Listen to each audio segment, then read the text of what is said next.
大家好，歡迎收聽安播足球快訊。喺周二嘅晚上，亞冠精英聯西亞區16強繼續進行，泰拉克托將同沙比艾亞利一決高下。M 直播到時將會有本場賽事嘅現場直播。儘管兩隊分組賽表現，泰拉克托整體發揮明顯更勝沙比艾亞利一籌。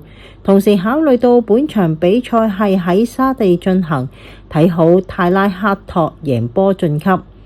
受到政治局勢嘅影響，伊朗即從3月份開始進入停擺，而泰拉克托亦已經1個半月未有進行比賽。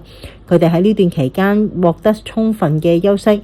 回顧停擺前嘅表現，泰拉克托一度錄得3仗各項賽事不敗嘅勢頭，當中包括亞冠精英聯分組賽收官戰作客2-0擊敗艾加拉法一役。最終佢哋8場分組賽錄得5勝2和1負嘅佳績，以 A 組第3嘅身份晉級16強。防守係泰拉克托嘅立足之本，分組賽8戰僅失4球，係分組賽階段失球最少嘅球隊。同時進攻方面，昆場都能夠攻入 1.5 球，其中盧舒克查貢獻3球，成為咗隊內分組賽階段入球最多嘅球員。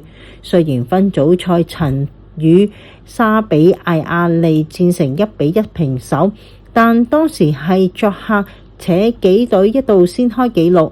如若今鋪仍能夠率先打破僵局，有理由相信防守出色嘅泰拉克托能夠守住勝勢。連續2屆亞冠精英聯倒喺外圍賽嘅沙比艾亞利，今屆終於重返正賽，佢哋最終亦順利闖入16強。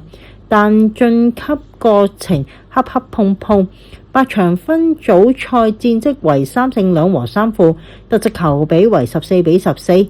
進攻榜有亮點，奈何防守鬆散。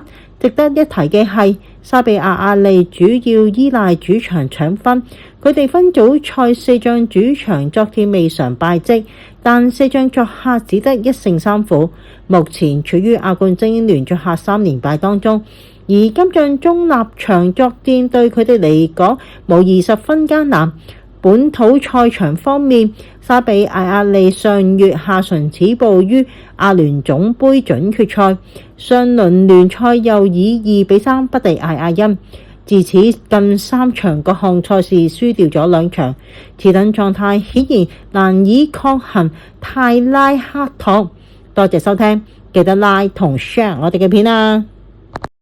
立即下載 M 直播，無論何時何地，猶如置身現場，睇盡足球、籃球賽事。